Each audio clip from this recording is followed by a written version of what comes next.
Loung Ung was a child survivor of the Khmer Rouge and the Cambodian Genocide. She opens up her memoir called First They Killed My Father by saying simply, quote, "If you had been living in Cambodia during this period, this would be your story too," end quote. This is a simple yet incredibly powerful point. I think that in many ways, one of the goals of studying history is to be able to put yourself into somebody else's shoes. Teachers and professors of history might call this concept historical empathy. The ability to learn and understand and try to put yourself in somebody else's shoes from old or even ancient historical periods. The goal is to be able to develop that empathy and maybe then apply it to everyday life and maybe become a more compassionate and caring person. Sometimes it's easy not to care or to even dismiss other people's problems because they are different than me, or they're far away from me, or they lived in a different time than I did, or they made different choices than I would have made. But I think Loung Ung's point here of, if you had been living in Cambodia during this period, this would be your story too, is so powerful because it's accurate. I'm not aware of anybody who chooses who their parents are. I'm not aware of anybody who chooses where they want to be born. And I'm not aware of anybody who chooses when they want to be born. So I think memoirs like First They Killed My Father are useful not just for the way they give us insight into the facts of what happened in history, but they also give us insight into the psychology of what everyday people were going through as they went through history. And I think memoirs like this also give us an opportunity to develop empathy and caring and compassion for others.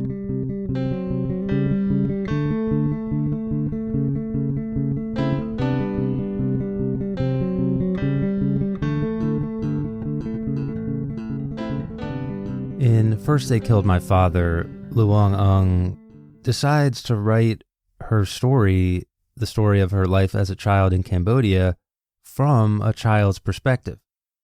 She was only 5 years old when the Khmer Rouge streamed into Phnom Penh and changed Cambodia forever. So you might think, how much can a 5-year-old remember?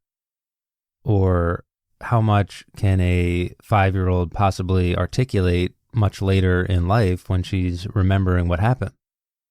And I think those are reasonable questions to ask, but I also think you have to keep in mind that Loung conducted a lot of research to get the perspectives of family members and people who were around her at the time to help her piece together a more full picture. You can look at the fact that a lot of the information that she writes about in her book corroborates with what historians and social scientists agree happened during those years. And finally, I think it's a little bit dangerous to discount the feelings of a child just because they were a kid when these big historical events happen. Society tends to dismiss the thoughts and feelings of the smallest and the weakest around us, and kids may not be able to articulate it, but they suffer too, just as much as anyone else. And they are dealing with the long-term effects of these big historical events even more so than anyone else, assuming they survive. Loung Ung talks about this idea saying, quote, "In First They Killed My Father, I relived the Khmer Rouge's Cambodia with a child's love, hate, rage, and wounds. By telling my story through a child's eyes, I had also hoped to dispel the myth that children suffer less than adults in their traumatic experiences. While growing up in Vermont, I used to get so angry when I heard people say to my brother Ming, "Isn't it lucky she was so young when she went through the war? Maybe she won't remember at all. She'll adapt faster and heal faster because she was so young." Oh, how I wanted to scream out. I remembered. I saw. I heard. But I did not have the words to explain what I felt. When the words came to me, I found I did not then have the courage to say them out loud. I feared once I started, the tears would not stop. And first they killed my father, I tried to channel the physical feelings and emotions of the child who had to lose her voice, become dumb, deaf, mute, and blind to survive. I wanted readers to know the confused mind, lost soul, lonely life, and angry heart of the child I was when my charmed life and family were taken from me by the Khmer Rouge, and I did not understand a single thing that was going on. It was very empowering to write the book and relive my childhood after having gained the vocabulary to express many of the things that had long been imploding inside me." End quote. It's a reminder that suffering that is ignored still matters, and suffering that can't be expressed or hasn't been expressed yet also still matters. All that being said, Loung Ung opens her memoir by introducing her family. Her ma was Chinese, and her dad was half Cambodian and half Chinese.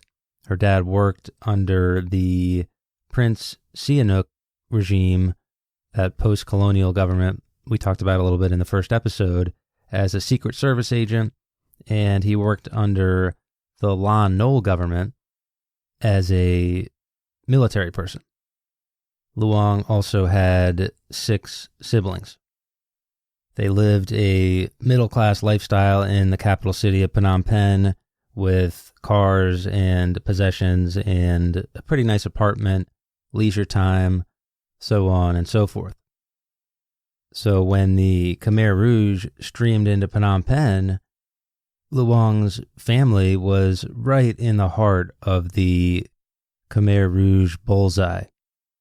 Remember that the Khmer Rouge were this hybrid of sorts of communist, nationalist, racialist ideology. So Loung's family, who was middle class with cars and possessions and a decent amount of money, obviously that's not going to be good in a true communist society. All of that is going to be taken and they're going to be persecuted for it. But they were also Chinese, which meant that they weren't of the ethnic background that the Khmer Rouge were looking for, which also put them in danger. And then her dad worked under the 2 previous governments of Cambodia, which made him an untrustworthy person from the perspective of the Khmer Rouge, potentially a spy with connections to the U.S. or the KGB or however Pol Pot would justify it. Loung's family, as a result, was a part of the forced evacuation of Phnom Penh. For Loung, she really didn't understand as a 5-year-old what was happening. And it illustrates the idea that we've talked about where sometimes history can turn on a dime. She says that during this time, she was talking to 2 of her siblings, trying to understand what was going on and why things changed so quickly. She said, quote, "I don't understand. What does this all mean?" I asked them. They look at me but say nothing. Yesterday, I was playing hopscotch with my friends. Today, we are running from soldiers with guns. End quote. Just like that, it seemed that Loung's entire life as a kid had changed. Her family was part of the masses of people who were forced out of the cities into the countryside in the name of the Khmer Rouge communist utopia. She's seeing things as a 5-year-old that most people have never seen and never will see. The journey to the countryside filled with hunger and dead bodies and the old and sick and weak being left behind. Finally, she's able to make it to the village that they send her to. And for Loung and her family, the key to survival is lying about their family background. If anybody finds out that they are from the city, or if they are part Chinese, or if they were part middle class, or their father worked in the old Cambodian governments, that could be death for the entire family. So as she's living with her family in this new village, it is all work. It's working in the rice paddies, the fields, for hours and hours a day with little food. But there's also this element of fear. A lot of people find it hard to keep secrets just in everyday life, but imagine the difficulty of keeping this secret that they are really part of the quote-unquote old people, when in reality they are the new people from the cities. And imagine keeping that secret while there is 15 or more people living under one household with children as young as 3 years old who could accidentally say something that could get everybody killed. Loung talks about this, saying, quote, "Since we are now a family of peasants, I will have to learn the time of day and night by the position of the sun and moon in the sky. If I run into other children and speak to them, I have to watch what I say and what language I use. I cannot mention the food I wish to eat, the movies I have seen, or the cyclo I could have ridden in. If I speak about them, the children will know we are from the city. I am used to kids seeking my attention and friendship in the city. Here, they look at me with suspicion and steer away from me when I approach them. No matter, I have many cousins to play with. On the days I don't spend watching other people watch us, I help my older cousin bring their cows to the field to graze. I gradually adjust to life on the farm and let go of my dream of returning home." End quote. Life for a kid was psychologically difficult in Cambodia under the Khmer Rouge. Seemingly normal things like playing with other kids could all of a sudden become dangerous activities if you let slip the wrong words or if you did the wrong thing. Other families or other desperate people living in horrible conditions could turn you in to the authorities if they found out something that was negative about you. And sometimes this could be a reward in order to survive on their end. Loung says that her siblings and her father basically have to tell her the days of friendship and trusting people and being open with your feelings and emotions, those days are over. She says, quote, "Kim tells me that from now on I have to watch out for myself. Not only am I never to talk to anyone about our former lives, but I'm never to trust anyone either. It is best if I just stop talking completely so I won't unintentionally disclose information about our family. To talk is to bring danger to the family. At 5 years old, I am beginning to know what loneliness feels like, silent and alone and suspecting that everyone wants to hurt me." End quote. There's no doubt that in addition to the incredible hard work that Loung and her family were doing in the fields, the physical toll that was taking, there was a psychological toll, especially on kids like Loung, who had to deal with this additional burden of worrying that as a 5-year-old, they could give up information that could get their family killed. Loung also talks about the idea that she was just a kid at this time, so she knew that she had to be careful, but she didn't necessarily have the full set of mental tools that an adult has, and she knew that. So there's this weird psychological effect of all of these things adding up, the physical toll, the trauma, the inability to express herself emotionally, and Loung basically just had to shut down and prevent anything from getting out in order to survive. Loung and her family move from village to village. Sometimes they are forced to, other times they decide to do it on their own as a way to potentially not stay in one place too long, because if somebody recognizes them there, then it's going to be over. And they're doing the hard work that most everyone in Cambodia at this point was doing. They're dealing with hunger and disease. They're working in the rice paddies or farms or planting vegetables or creating dams or digging trenches. They're only allowed to eat at the communal times, and oftentimes it's just a scoop of rice and some water. They're not allowed to search for food on their own, so many times they have to eat bugs that they find secretly or leaves or raw animals when it's too wet to start a fire. Loung also notices that in this survival mode, the members of her family are changing. They're adapting to the horrible circumstances that they were unlucky to be put in. She knows that this whole situation is killing her dad underneath because he probably feels responsible as a former member of the old military and the old government and a member of the higher class, that he's the reason why his family is being persecuted here. But she also notices how he can't let that despair show because he has to be strong for his family.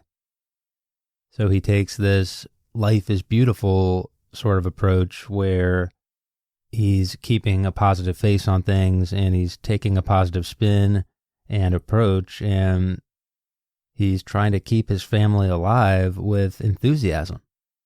In some ways, this is one of the only avenues to show love and survive when the odds against you are impossible. Sometimes the roles would flip and it would be the dad and mom who were sick or unable to work, and the kids would have to go out and find food or bugs or animals or whatever it was going to be to keep their parents alive. Loung also notices how her siblings' personalities and character traits seem to be changing in the face of these horrible situations, but the love that the family feels for each other is still there. She says, starting with her brother Khoi, talking about him, quote, "He sits with his back straight to the wall as if afraid to lean on it. With his legs crossed and his palms flat on the floor, he is ready to leap up instantly.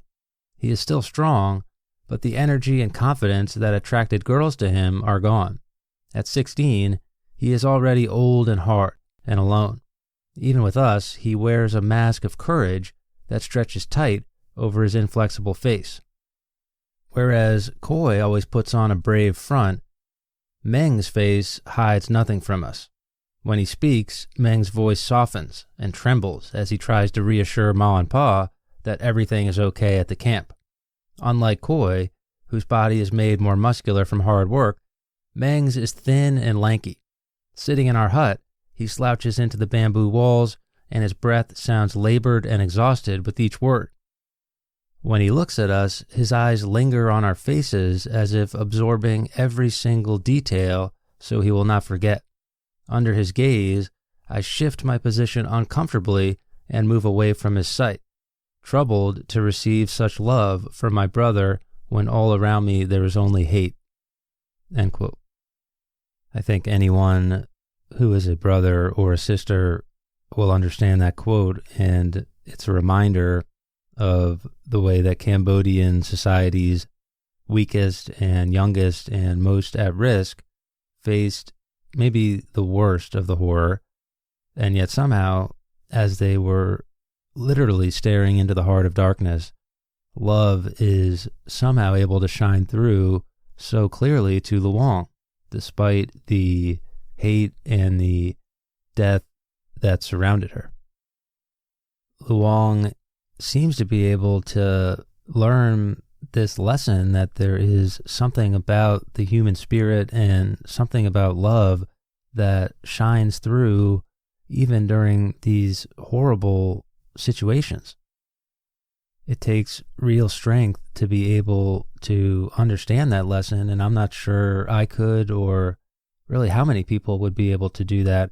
And it's a testament to her ability to survive and her character and the feelings that she has for the people that are closest to her. For Loung and many of the kids and people of Cambodia, the harsh realities of this new life were changing their perspectives on the world. She was dealing with mass graves all around her and disease and starvation and death, seeing all of that up close. There's one moment where she's so hungry that she has to steal some of the rice that her family is hiding, and she feels just terrible regret that she's stealing from her own family. And all of a sudden, she starts developing that empathy for other people who, in her previous life, when she viewed someone stealing, she might have thought that's just a bad person. Whereas now, when things become just about survival, she begins to understand the ways that typical material concerns now seem trivial, and survival is tough for many people. And unfortunately, towards the end of 1976, that reality of survival being so precious and so tough would hit home for Loung. Her sister, Kiev, had been sent to a teenage work camp. The idea was that the Khmer Rouge would send all of these girls together or all of these boys together into one camp where they would learn how to be good communists, and they would do work, and they would be separated from their families, and they would learn to love Angkar, the organization, the communist collective. While her sister Kiev was there, she becomes sick, like many children in Cambodia, of starvation and disease.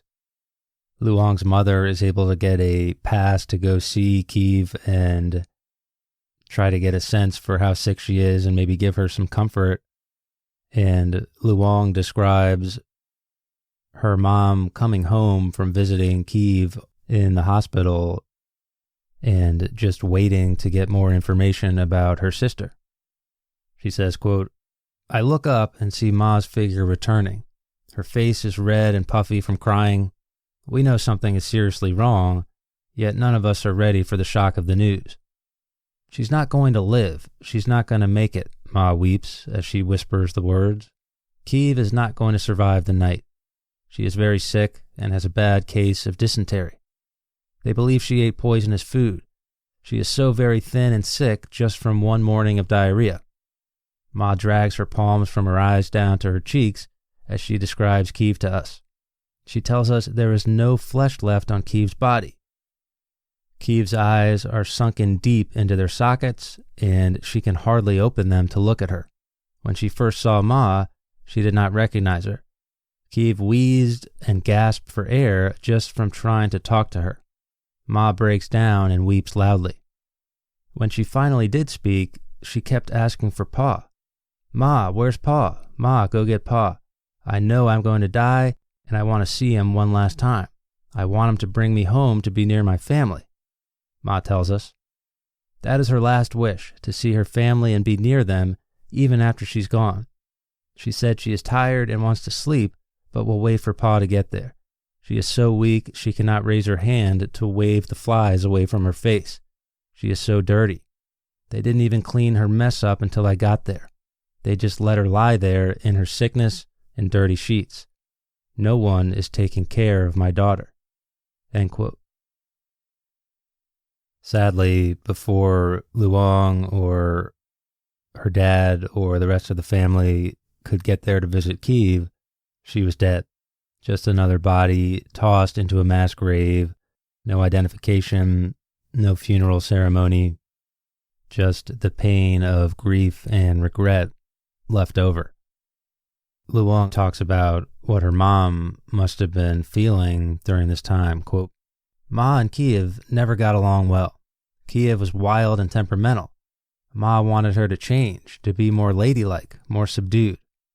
I wonder about the regrets Ma must have over their relationship. Regrets about all those times they fought in Phnom Penh over what music Kiev listened to or the clothes she wore." End quote. The grief and the regret and the psychological toll for Loung only gets worse a short time later when her father is discovered as being a former agent of the old government, and he's taken into the killing fields and murdered.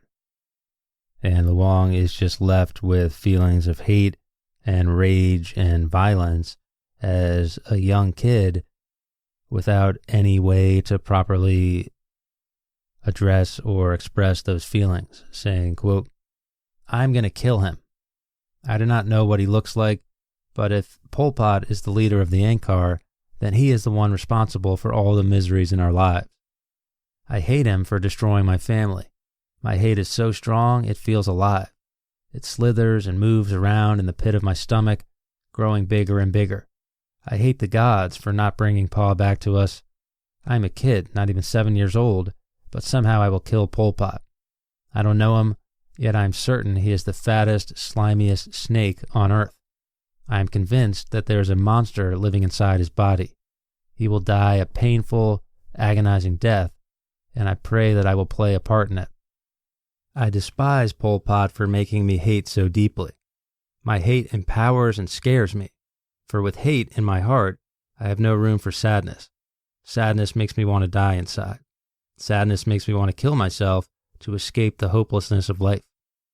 Rage makes me want to survive and live so that I may kill. I feed my rage with bloody images of Pol Pot's slain body being dragged in the dirt." End quote. This point has been made before, and I'm not the first one to say it, but you have to remember to multiply the grief that Loung is feeling and those emotions of hate and rage and trying to figure all that out as a 7-year-old at this point. You have to multiply that grief by the millions of people in Cambodia who must have been feeling the same thing. In just 4 years, people were dying by the millions, leaving behind family members and friends and kids, a whole generation of Cambodians who were now dealing with psychological and physical stress that human beings maybe have never gone through ever. There's an old quote, I think it's David Foster Wallace, I think about it sometimes. He said, "How can there be all of this inside of me, and to you it's just words?" Loung spends some time wondering about her little sister who started this journey at age 3, Gek, and Gek can't even talk. So for her, she doesn't even have the ability to form words to express this. She doesn't have the capacity to express what surely is going on inside of her. Even that basic human capacity to express herself has been robbed from her by the Khmer Rouge. Loung describes a conversation about this that she has with her mom, her sick mom at this point, and her sick little sister, Gek. Quote, "I'll have to be more careful from now on," Ma continues. "I worry about who will take care of Gek if something happens to me." Ma stares at Gek and sighs. Her biggest worry is that her sick child does not get what she needs. I look at Gek. She is quiet in Ma's arms. It strikes me then how she does not have much command over the language to complain about her hunger. How does a 5-year-old tell us about her stomach hurting, her heart aching for Pa, and her fading memories of Kiev? I know she hurts and feels pain. It is rare when she does not thrash and cry in her sleep. Her eyes look lost. "I'm so very sorry," I say to her with my eyes. "I am sorry I am not good like the rest of my family." End quote. Eventually, Loung ends up at a child labor camp, training as a child soldier and working under the cadres there. But she often wonders about Gek and her Ma. She feels something in her sleep one night. She somehow knows something is wrong. She ends up going back to the village where her mom and little sister are, only to find that they were taken to the killing fields and executed just like her dad. When remembering her little sister, Giek, Loung Ung says that she, quote, never knew how it felt not to be hungry, end quote. Again, such a simple concept, but it expresses so much. Ultimately, the Vietnamese invasion of 1979 liberated Loung Ung and many others in Cambodia, but it didn't stop the struggle to survive. She spent months as a refugee, bouncing around from place to place, eventually getting an American sponsor and a chance to move to America and live. Loung Ung's story is not just about survival. It's a story of war and near death and near rape and violence and guns and bodies and executions. It's a story of all of that violence, but it's also a story of love and remembering what's important. In her adult life, Loung Ung realized that perhaps telling her story, telling what happened in Cambodia under the Khmer Rouge, was a chance for redemption, a chance to remember the people who were important to her, who died, to tell the story of their lives with the dignity and respect that all human beings deserve, and that maybe by telling the story in some small way, it would bring some good to the world. At the end of her book, Loung Ung says, quote, I travel extensively across the United States and overseas, spreading the message about landmines and what it was like in Cambodia. As I tell people about genocide, I get the opportunity to redeem myself. I've had the chance to do something that's worth my being alive. It's empowering. It feels right. The more I tell people, the less the nightmare haunts me. The more people listen to me, the less I hate.